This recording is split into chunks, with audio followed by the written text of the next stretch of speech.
喂，你而家望下自己，係咪仲以為退一步海闊天空，忍一時風平浪靜？我話你知，你退一步，人哋就進一步；你忍一時，人哋就當你鵪鶉。呢個世界從嚟都唔會因為你善良就對你溫柔，尤其係你老咗之後，更加唔會。我識得一個舊街坊，叫長伯，佢後生嗰陣做泥水，捱足幾十年，儲到一筆錢，喺深水埗買咗個細單位。佢個人呢，就係出名好脾氣，你話乜佢都話好，你叫佢幫乜佢都話得。街坊叫佢睇水，佢睇；親戚叫佢做保人，佢做；連隔離陣師奶叫佢幫佢個仔補習英文，佢都話好。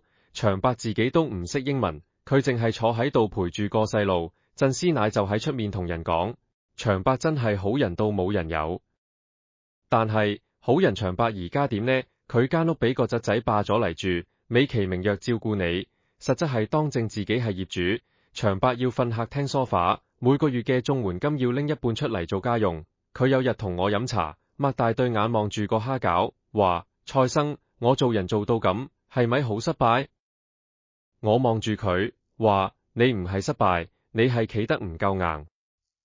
好多人以為人老咗最緊要係隨和，係遷就，係做個人見人愛嘅爛好人。呢個諗法害死幾多人？你信唔信？你越係冇底線，人哋就越係踩過界；你越係話冇所謂，人哋就越係覺得你唔使尊重。我今日就同你講清楚，老咗要有福氣，有5件事你一定要企得硬。你企唔硬，你跳老命就俾人揸到實一實。做爛好人嗰啲唔叫善良，叫自殺。先講第一件事，亦都係最實在嗰件，銀包要企得硬。我見過幾多個老人冧老先嚟窮，窮嘅原因唔係因為慳唔到錢，而係因為使錯咗錢。使喺邊度？使喺啲冇良心嘅人身上。我有個行家叫劉老闆，後生嗰陣做印刷，賺到盆滿缽滿。佢50歲嗰年退休，揸住成千萬身家，諗住攤世界。點知佢個大仔話要做生意，跪喺度喊，話如果冇老豆幫手，佢就死得。劉老闆心諗自己得一個仔，唔幫佢幫邊個？於是掟咗500萬出嚟，個仔開咗間餐廳，清晒明星剪彩，威到盡。結果呢，半年唔夠，食到負值，個仔拍拍籮柚走咗去澳洲，留低間空鋪同一疊債單俾老豆。劉老闆為咗填氹，喐埋自己層樓，同老婆搬去劏房住。佢老婆有日同我老婆飲茶，喊住口話：早知當初叫佢企硬啲，就唔使搞成咁。你以為呢個故事好少見？我話你知，周街都係呢種劇本。你啲錢，你儲咗幾十年，每一張銀紙都係你用血汗換返嚟。你話俾人聽就有，話借就借，你當你自己係銀行，銀行借錢都要查你信用，要你抵押。你呢，淨係引人喊兩句，心就軟晒。我蔡瀾成日話：錢就係你嘅膽，你銀包企得硬，你企喺度講話都大聲啲。你銀包企得軟，你連去街市買條魚都要諗過度過。你問下自己，你而家仲有幾年命？你值唔值得為咗人哋一個貪念，搞到自己冧老過唔到世？第二件事就係你住嘅地方要企得硬。嗰陣時我喺日本拍嘢，識得一個老婆婆，佢間屋喺鎌倉，好舊好細，但係打理到乾乾淨淨，門口種滿繡球花。佢有個遠房親戚，成日嚟探佢，探下就話：阿婆，你一個人住咁大間屋嘥晒啦，不如你搬去老人院，間屋讓俾我個仔結婚啦。你估個婆婆點答？佢冇鬧人，冇喊，淨係笑笑口清晒所有人入去飲咗餐茶。之後邊個再提，婆婆就擘大對眼望住佢，話：間屋我住咗40年，我死咗之後你中意點拆點賣，我理唔到。但係我未死之前，呢度就係我最後嘅城堡。你話佢冇人情味，我話佢不知幾有智慧。你一旦讓咗步，間屋讓咗俾人，你去邊度瞓？瞓老人院，瞓仔女嘅雜物房。我見過太多例子，一樣就冇回頭路。你企得硬，守住你嗰幾幅牆，你企喺度話事，你先至係自己間屋嘅皇帝，否則你連個側鎖都冇資格話事。第三件事就係你嘅時間要企得硬。好多人一退休就變咗冇腳嘅雀仔，邊個叫都去。聽日陪阿甲去飲茶，後日幫阿月睇孫，大後日又要同阿炳去排隊攞免費米。你以為咁樣好充實？我話你知，呢啲叫用時間買人情，最食底嘅買肉。我蔡瀾成日話，時間就係你剩低最寶貴嘅嘢。你一日得嗰24個鐘，你瞓覺用咗8個，食飯用咗2個，你剩低幾多個鐘係真正足於你自己？我見過一個70歲嘅畫師，佢每日朝早5點起身，畫2個鐘頭畫，之後雷打不動，電話唔聽，門鈴唔應，街坊話佢孤僻，佢話我唔係孤僻，我係將我最好嘅時間留翻俾我自己。你企得硬，將啲時間留翻俾自己飲茶睇報、種花聽曲，你嘅日子先至係你嘅。你企唔硬，你嘅時間就變咗人哋嘅免費勞工，你仲有幾年命？你啲時間值唔值得咁樣俾人使去？第4件事就係你嘅規矩，要企得硬。呢個好緊要，你同仔女同住，定係同親戚來往，都要有規矩。我見過一個阿嫲，成日同個仔講，你中意幾點返就幾點返，你中意帶邊個返就帶邊個返。結果呢，個仔當正自己間屋係酒店，3更半夜帶埋成班友返嚟猜拳飲酒，阿嫲要喺房度谷住道氣，谷到胃痛。你記住，你係阿嫲，你係長輩，你企得硬，定好晒啲規矩。夜晚10點後唔好咁嘈，帶人返嚟要通知一聲，食飯要齋人先開得台。呢啲唔係霸道，呢啲係尊重。你企唔硬，你就變咗呢間屋嘅老傭人，而唔係老主人。一個家冇規矩就散架啦。你到老都想有安樂茶飯食，你就一定要企硬。第5件事就係你嘅尊嚴，要企得硬。呢樣嘢最虛無縹緲，但又最緊要。好多人以為到咗呢個年紀唔好同人爭，食抵少少就當積福。我話你知，你退一次，人哋就進一次；你讓一尺，人哋就攻一丈。我識得一個退休校長，佢個女嫁咗個外國佬，返到嚟成日對佢呼呼喝喝，嫌3嫌4。有次食飯，個女婿竟然話：你哋中國人就係唔識教仔。個老校長擘大對眼，立起碗燙撻一聲放低，話：我教咗30年書，教出嚟嘅學生而家有做醫生有做律師。你話我唔識教？你而家企喺我間屋食緊我煮嘅飯，你即刻同我道歉。個女婿當堂窒住，從此之後恭恭敬敬。你話個校長好惡，佢只係企得硬。尊嚴呢樣嘢，你一放低就好似橡子咁，俾人踩到地底泥，你再想執返上嚟，撕爛咗架啦。你企得硬，人哋先會當你係一個人，而唔係一件老廢物。我同你講，你以為做人隨和，乜都話好，就係有福氣，錯晒。你咁樣做，只係將你自己嘅福氣一啖一啖咁送俾人食。你做爛好人，人哋食完你啲肉，飲完你啲血，最後只喟彈一句：佢自嫁啫，唔關我事。你記住，老咗要有福氣，唔係靠人哋施捨，係要靠自己企得硬。你對銀包企得硬，你嘅晚年先有安全感；你對間屋企得硬，你嘅晚年先有落腳點；你對時間企得硬，你嘅晚年先有自我；你對規矩企得硬，你嘅晚年先有秩序；你對尊嚴企得硬，你嘅晚年先有骨氣。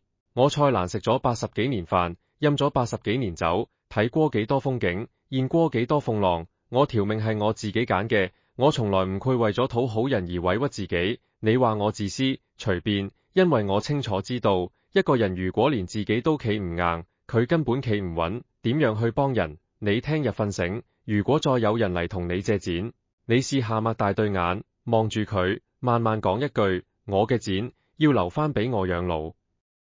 你再睇下佢個樣，你會發覺個天都冇跌落嚟。你如果再有人叫你去啲你唔想去嘅應酬，你試下話：我唔去，我約咗我自己飲茶。你睇下攰唔攰死人？唔攰㗎，反而你會覺得呢啖茶特別香。人活到一把年紀，最緊要係知道自己要乜，唔要乜。你企得硬，唔係為咗傷害人，而係為咗保護你自己。你記住呢句話：晚年嘅福氣唔係求返嚟㗎，係企返嚟㗎。你今晚臨瞓之前，摸住自己個心口問下自己：我今日企得硬咗未？如果未，聽日開始企硬一次俾我睇，唔使多，一次就夠，嗰一次就會改變你以後嘅日子。我話你知，人生如戲，揮如人生，但你唔係人哋揮裏面嗰個老好人配角，你係你自己呢出戲嘅主角。主角要有主角嘅樣，企喺度就係一座山，企得硬就係一道鐵閘。好啦，我口水都乾啦，要斟杯茶飲下。你記住我今日同你講嘅呢5件事：銀包、間屋、時間、規矩、尊嚴，邊一樣你都不可以讓，邊一樣你都要企得硬。你問我點解咁惡，我唔係惡，我只係唔想冧老先嚟後悔，我寧願而家俾人話我硬頸，都唔想第日瞓喺病床上面，望住個天花，喊住口啖怨自己，點解當初我唔企硬啲？呢個世界冇人會對你自己嘅晚年負責，除咗你自己。你企得硬，你就贏；你企唔硬，你就輸。而呢盤棋，落子無悔，你冇得翻轉頭㗎。記住啦，老咗有福氣，唔係因為你好人，而係因為你夠硬淨。飲茶，喂，你仲記唔記得上個禮拜，你俾個電話嘈醒，話有親戚嚟香港，要喺你屋企瞓幾晚。你明明自己都瞓得唔好，夜尿頻密，朝早5點鐘就醒，但係你都話好啊好啊，嚟啦。結果呢，人哋一家大細逼埋你間屋，嘈喧巴閉，你連想靜靜地瞓個晏覺都唔得，你仲要捱夜陪人傾偈，陪人行街，搞到自己成個人散晒。我話你知，呢個就係你企唔硬嘅下場，你間屋就係你最後嘅碉堡，你放得人入嚟，就等於放低咗道閘，你企得唔硬，你間碉堡就變咗公則，邊個都嚟屙一篤，邊個都嚟踩一腳。你話我講得誇張，我講個真事你聽。我識得一個舊同事，叫黃太，後生嗰陣做民運，做到60歲退休。佢同老公打拼咗大半世，終於喺太子道西買咗層樓。雖然舊少少，但係望到球場，光猛開揚。佢老公走咗之後，就剩低佢一個人住，間屋3房1廳，對佢嚟講係大咗少少。但係黃太就好開心，佢將一間房改咗做畫室，得間畫下水墨畫，另一間房放咗張按摩椅。黃昏就坐喺度睇日落，嘆杯普洱。佢成日同我講，蔡生，我而家真係好滿足，呢間屋就係我嘅世界。好景不常，佢個大仔喺澳洲返嚟，話要搞生意，要喺香港落腳。大仔同佢講，阿嫲，我租樓好貴啊，不如我返嚟同你住，順便照顧你。黃太心諗，自己個仔返嚟住都好嘅，有個伴。於是佢就收拾咗間畫室，讓個大仔住。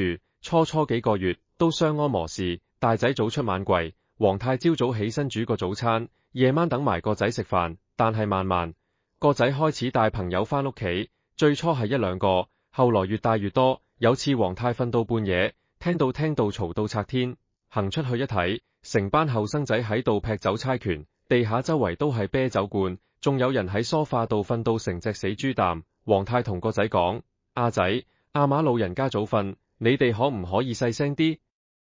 個仔話，阿嫲，你喺房度瞓咪得咯，閂埋門乜都聽唔到。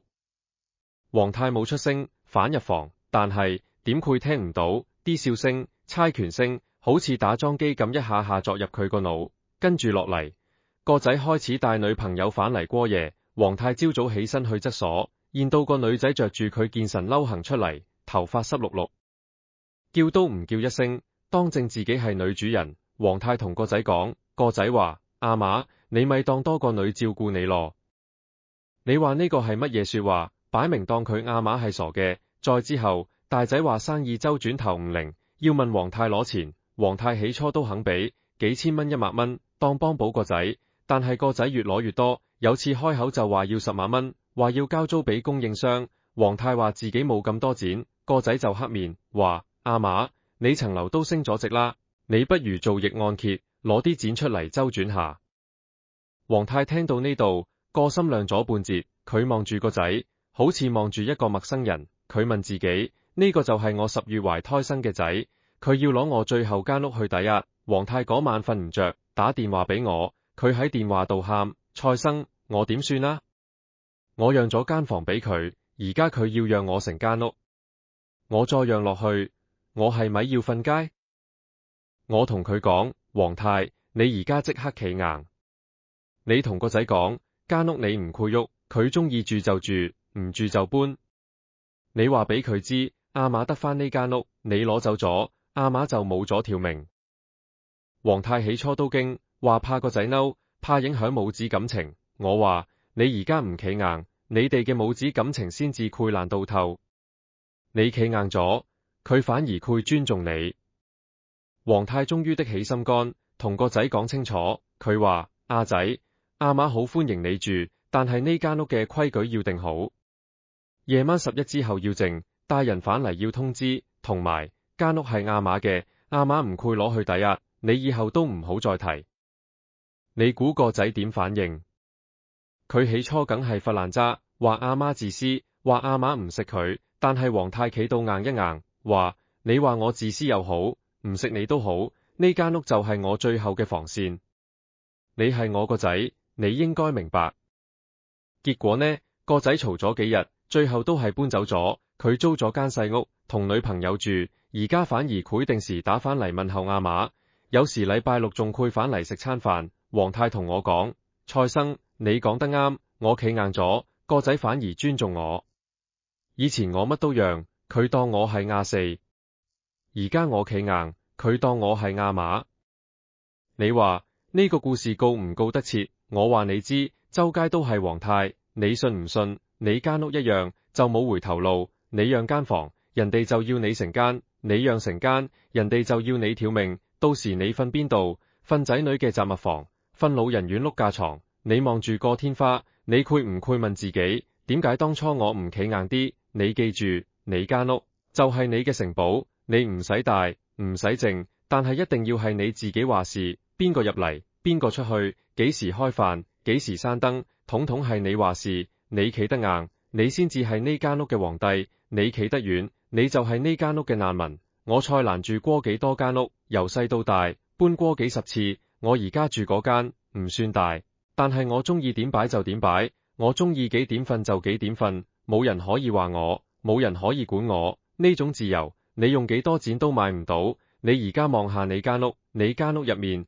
有冇人霸咗你張梳化？有冇人亂咁開你雪櫃？有冇人當你間屋係酒店？如果有，你聽日就同佢講清楚。你話呢間屋我住嘅，我話事，你尊重我，我歡迎你。你唔尊重我，你清過第度。你唔使驚得罪人，你得罪咗嗰啲唔尊重你嘅人，你反而賺咗，你賺返你嘅安寧，你賺返你嘅自由，你賺返你嘅尊嚴。呢啲嘢冇得用紙買，你仲有幾年命？你仲想忍到幾時？你間屋就係你剩低最實在嘅嘢，你企得硬，你就企得穩，你企得穩，你就企得安樂。記住啦，間屋嘅門匙，你一日揸住，一日就係你話事，你放低咗就唔使旨意攞得返。飲茶，喂，你今日朝早幾點起身？起身之後做咗啲乜？你諗一諗，你啲時間係你自己嘅定係人哋嘅？我見好多人一退休就變咗人哋嘅時鐘，朝早8點要幫個女湊信返學，10點要陪街坊去超市倉特價嘢，下晝2點要幫個仔收快遞，夜晚6點要煮飯俾成家人食。你望落好忙，忙到一啲時間都冇，但係你問下自己，呢啲忙有幾多係為你自己？我話你知，時間就係你剩低最寶貴嘅嘢，你一日得24個鐘，你瞓覺用咗8個，食飯沖涼用咗3個，你剩低13個鐘，呢13個鐘你點樣用，就決定你晚年過成點。你企得硬，13個鐘就係你嘅；你企得遠，13個鐘就變咗人哋嘅贈品。我講個故事你聽，我識得一個退休醫生，叫陳伯，佢後生嗰陣做外科，做到60歲退休，儲埋唔少錢，仔女都出身，理應對住好日子。但係陳伯退咗休之後，反而比以前更忙。點解？因為佢唔識拒絕人。禮拜一，舊病人打電話嚟，話個孫發燒，問佢點算。陳伯講足半個鐘電話，教人點樣物理降溫。禮拜二，街坊陳師奶敲門，話屋企個水喉漏水，叫陳伯幫眼睇下。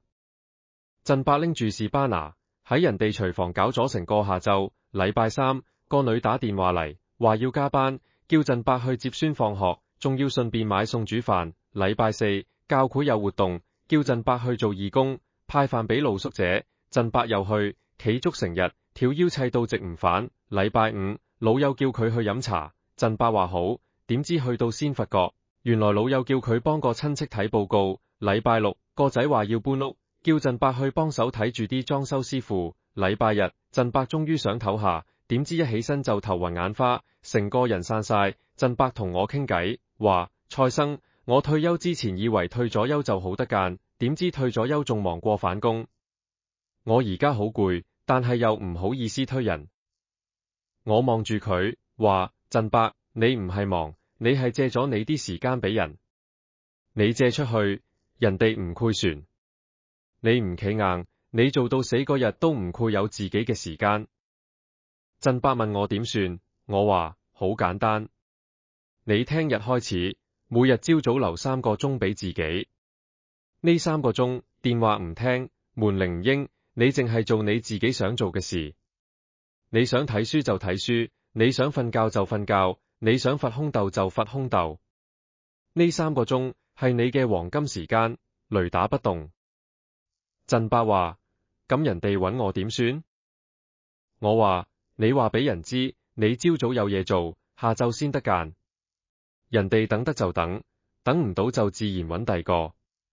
你試下睇下個天攰唔攰跌落嚟。振伯半信半疑，但係都照做。佢將朝早8點到11點定為自己時間。起初幾日，電話響到爆，門鈴按到爛，振伯咬實牙關，唔聽唔應。過咗1個禮拜，啲電話少咗；過咗2個禮拜，門鈴都少咗人按，因為啲人知道振伯朝早唔得間。振伯用呢3個鐘做咗啲乜？佢重新執起支筆，寫佢後生嗰陣做醫生嘅故事。佢寫到停唔到手，3個月寫咗10萬字。佢話：蔡生，我而家先至知道，原來我仲識得寫字。以前啲時間全部俾人借晒，我差啲唔記得自己識寫字。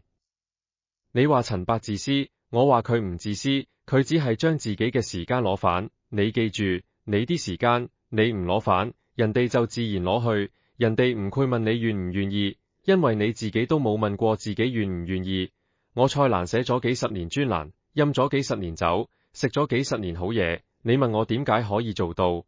因為我從來都唔會將我嘅時間隨便俾人。我話俾你聽，我每日下晝3點之後，電話就飛線，乜人都搵我唔到。呢段時間我做乜？我睇書，我寫稿，我同朋友傾偈，我去街市揀新鮮魚。呢啲時間係我嘅命根，你攞我剪都得，你攞我時間，我同你死過。你而家幾多歲？60、70、80，你仲有幾年命？你每年有365日，每日有24個鐘，你記一記，你剩低幾多個鐘？你仲肯唔肯將你啲時間俾人哋當水咁潑出去？你話你唔好意思推人，我話你聽，你唔好意思推人，人哋就好意思推你；你唔好意思拒絕，人哋就好意思佔用；你唔好意思話唔得間，人哋就好意思當你得間。呢個世界就係咁現實。你聽日瞓醒，試下同自己講：今日我嘅時間係我嘅。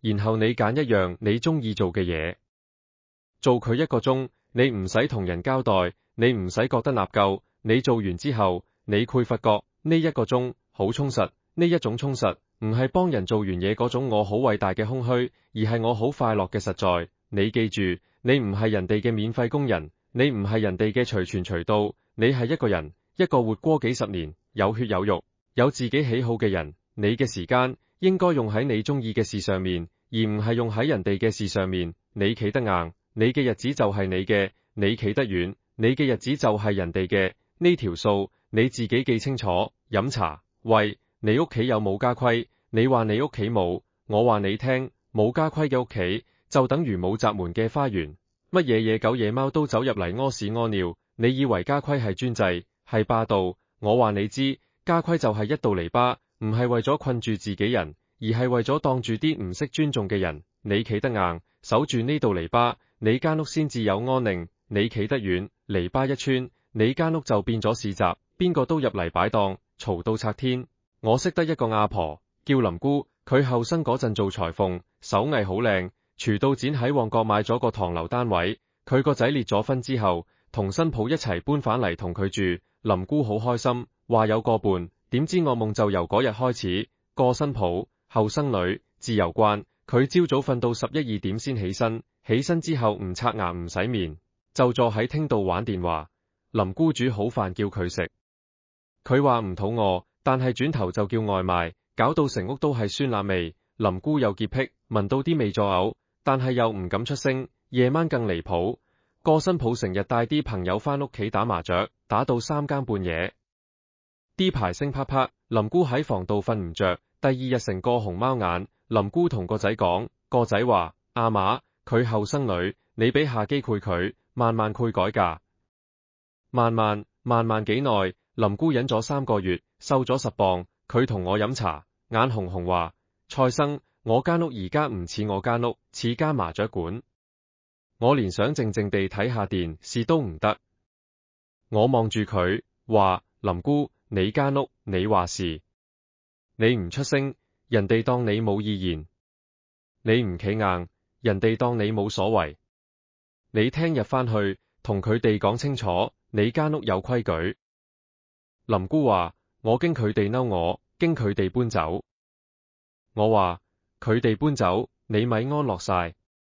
佢哋唔搬走，但係唔尊重你，你仲痛苦。你揀邊樣？林姑終於鼓起勇氣，佢嗰晚食飯嗰陣，擘大對眼望住個新抱，話：新抱，阿嫲有啲嘢想同你講。我間屋有啲規矩要定一定。第一，朝早10點前要起身，食飯要一齋食，你唔食我煮嘅嘢都唔緊要，但係唔好喺廳度食外賣，啲味我攰作嘔。第二，夜晚11點之後要靜，打麻雀唔好打咁夜，要打出去打。第三，帶朋友返嚟要事先通知我，唔好一聲不響就帶成村人返嚟。個新抱聽完面都黑晒，立住個碗話：阿嫲，你當我係細路女咩？乜都要管。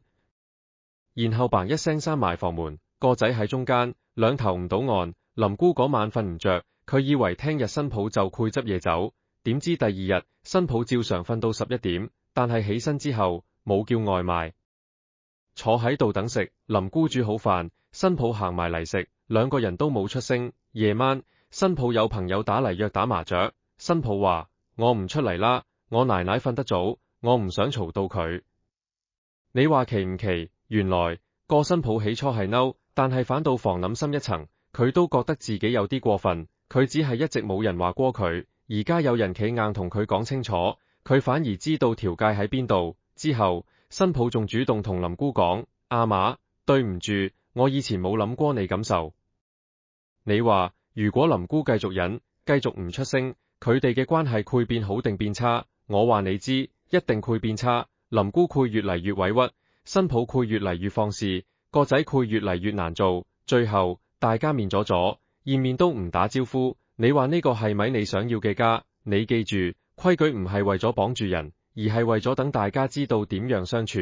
你間屋幾點食飯，幾點閂燈，邊個洗衫，邊個倒垃圾，統統都可以有規矩。你企得硬，定好晒，大家跟住做，就冇拗撬。你企得遠，乜都冇所謂，大家就你推我讓，你怪我，我怪你，最後成屋都係怨氣。我蔡瀾行過咁多地方，食過咁多餐飯，我發覺一個家庭有冇規矩，食餐飯就睇得出。有規矩嘅屋企，齋人先起筷，食飯唔睇電話，夾餸唔亂反。冇規矩嘅屋企，你食你嘅，我食我嘅，食完碗一掟就走人。你話邊種屋企似屋企？你而家就返去坐低同屋企人講清楚，你間屋有乜規矩？你唔使惡，唔使鬧，你淨係心平氣和咁講。你話我呢個老人家有啲習慣，希望大家尊重。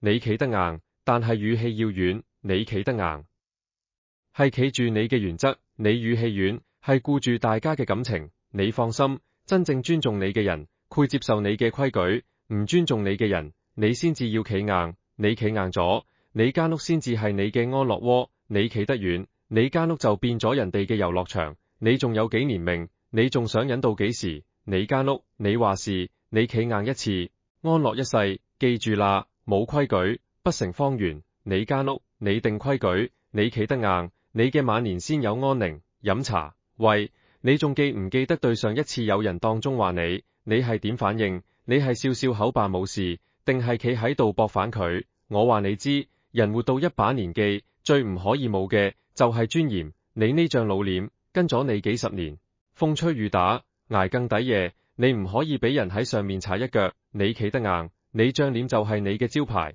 你企得遠，你張臉就變咗人哋嘅腳踏墊。我講個故仔你聽，我識得一個退休校長叫李伯，佢教咗30年書，桃李滿天下。退休嗰陣，學校仲頒咗個榮譽獎俾佢。李伯有個女，嫁咗俾個澳洲人，叫 Michael。Michael 喺香港做嘢，兩公婆同李伯一齊住。個 Michael 外國人，性格大大咧咧，把口冇乜遮攔。起初都算好，後來越嚟越過分。有次食飯，李伯夾咗嚿腐乳 Michael 擘大對眼話：呢啲乜嘢嚟㗎？發霉嘅豆腐？你哋中國人真係乜都食得落。李伯忍住話：呢個係腐乳，餸飯好味㗎。Michael 笑咗聲話：Interesting。又有一次，李伯同老友飲茶，帶埋 Michael 去，啲老友問 Michael 做邊行，Michael 話自己做金融，然後話：你哋香港人以前做金融好叻，而家就……佢冇講落去，但係個眼神已經夠傷人。李伯個心唔舒服，但係都冇出聲，直到有一日真係爆發。嗰日李伯喺廳度睇粵劇，Michael 行過話：你成日睇呢啲咁嘈嘅嘢，有乜好睇？李伯話：呢個係我哋廣東嘅文話，你唔識㗎啦。Michael 話：文話？你哋嘅文話就係乜都食，乜都嘈，乜都唔守規矩。李伯擘大對眼話：Michael，你講多次。Michael 話：我話你哋中國人。李伯啪一聲熄咗電視，企起身，佢望住 Michael 話：你而家企喺我間屋，食緊我煮嘅飯，你同我講呢啲說話？我教咗30年書，我教出嚟嘅學生有醫生、有律師、有工程師。你話我哋中國人唔識教仔？你話我哋中國冇文化？你即刻同我道歉。Michael 當堂窒住，佢同李伯住咗2年，從來未見過李伯咁惡，佢口窒窒話：我講笑啫。李伯話：我唔覺得好笑。你道唔道歉？Michael 冇辦法，終於話 sorry。李伯話：你記住，你喺我間屋一日，就要尊重我，尊重我嘅文化。你做唔到，你搬出去。之後嗰幾日，Michael 收晒聲，食飯唔敢亂講嘢。行過電視見李伯睇粵劇，都行快2步。李伯個女問佢：阿爸，你唔怕 Michael 嬲咩？李伯話：佢嬲，我仲嬲啊！我忍佢2年，佢當我冇到。我而家企硬一次，佢先知道邊個話事。你話李伯好惡，我話佢只係企得硬。尊嚴呢樣嘢，你越退，人哋就越踩。你讓一次，人哋就當你永久讓；你企一次硬，人哋就知道你有底線。你記住，尊嚴唔係人哋俾你㗎，係你自己企出嚟㗎。你企得硬，人哋先會當你係一個人，而唔係一件老家私。老家私任人搬任人坐，但係一個人企喺度就有重量。我蔡瀾呢幾十年，見過幾多所謂爛好人，佢哋以為乜都話好，乜都笑記記，就叫做有修養。我話你知，嗰啲唔係修養，嗰啲係懦弱。真正有修養嘅人，知道幾時退，更加知道幾時企硬。你而家就摸住自己塊面，你塊面仲有幾多條皺紋？每一條皺紋都係你嘅故事，都係你捱過嘅日子。你唔可以俾人喺你塊面度畫花。有人唔尊重你，你即刻企硬，話俾佢知我唔中意。你唔使鬧人，唔使打人，你淨係企定定，望住佢，慢慢講一句。你唔可以咁樣同我講嘢。你試下，你會發覺，你企硬嗰一刻，你嘅腰骨都直晒；你企硬嗰一刻，你嘅氣場都唔同晒。你企硬嗰一刻，你先至係反你自己。你仲有幾年命？你仲想俾人踩到幾時？你塊面，你條命，你話事，你企得硬，你嘅晚年先有尊嚴。你企得硬，你行出街先至挺起胸膛。你企得硬，你對住塊鏡先至笑得安樂。記住啦，人善被人欺，馬善被人騎。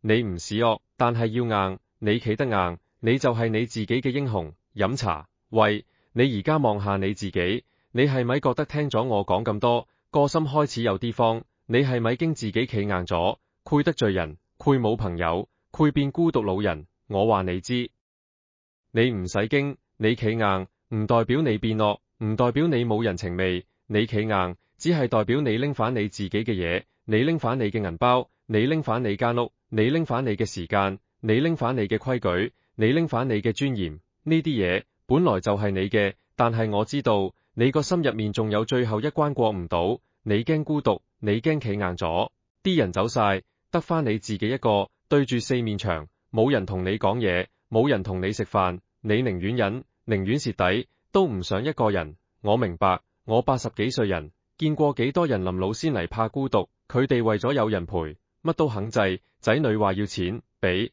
親戚話要屋讓，朋友話要時間送，佢哋以為咁樣就可以留住人，結果呢，人留唔住，錢又冇，屋又冇，時間又冇，尊嚴都冇，最後都係得返一個人，但係嗰個人係一個乜都冇嘅人。你話邊樣慘啲？係一個人但係有晒自己嘅嘢，定係一個人但係乜都冇？我話你知，後者慘得多。我講個故仔你聽，我識得一個畫家，叫老周，佢70歲嗰年，老婆走咗，仔女移民，得返佢一個人住。佢有班雀友，成日叫佢打牌，老周好開心，以為有班朋友陪，但係呢班雀友次次打牌都叫老周請食飯，請飲茶，有時仲叫老周借錢。老周為咗唔想冇朋友，次次都就晒佢哋。有次老周唔舒服，話唔去打牌，點知班雀友打電話嚟，話老周，你唔嚟我哋3缺1啊，你嚟啦，最多今晚我哋請你食飯。老周心軟，頂住個病去，結果打到一半，老周頭暈眼花，差啲附喺張麻雀台度。班雀友冇人理佢，淨係話你抖下啦，打埋呢圈先。老周嗰晚返到屋企，瞓喺床度，喊咗出嚟。佢打電話俾我，話蔡生，我以為佢哋係我朋友，原來佢哋只係當我係提款機。我話老周，你而家知未遲？你聽日開始唔好再就佢哋，你企硬一次，睇下邊個會留低。老周第2日同班雀友講，我以後打牌唔會再請食飯，唔會再借錢，同埋我1個禮拜只打1日。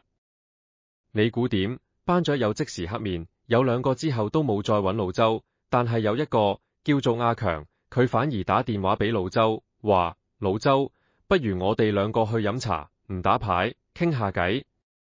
老周同阿強去飲茶，傾下畫畫，傾下生活，先發覺原來阿強都中意睇畫展。2個老人家之後成日一齊去睇畫，去行山，去食平嘢。老周同我講，蔡生，我企硬咗，走咗班假朋友，但係留低咗一個真朋友。一個真朋友好過10個假朋友。你話老周係咪變孤獨咗？我話佢變精叻咗。佢以前有一班人陪，但係嗰班人唔係真心。佢而家得1個人陪，但係嗰個人係真心。你話邊樣好？你記住，你企硬，唔會趕走真心對你好嘅人。真心對你好嘅人會尊重你嘅底線。你企硬，趕走嘅只係嗰啲想攞你着數嘅人。你趕走佢哋，你唔使覺得可惜，你應該覺得好彩。我蔡瀾識咁多人，食咁多飯，飲咁多酒。我話你知，朋友呢樣嘢貴精不貴多。你成世人有2、3個真正交心嘅已經好好，其他嗰啲食飯見面笑下就算。你唔使為佢哋委屈自己，你而家就同自己講，我企硬，唔係為咗趕人，而係為咗留返啱嘅人。我企硬，唔係為咗變孤獨，而係為咗唔好俾假朋友拖累。我企硬，我嘅晚年先有真正嘅福氣。你試下，聽日開始企硬一次。你拒絕一個你唔想去嘅約會，你拒絕一個你唔想借嘅錢，你拒絕一個你唔想讓嘅要求，你會發覺個天都冇跌落嚟，你反而會覺得成個人都輕晒。你記住呢句，企得硬先至企得穩，企得穩先至企得安樂。你唔使驚孤獨，因為你企硬咗，你先至會遇到真正值得你一齊嘅人。飲茶。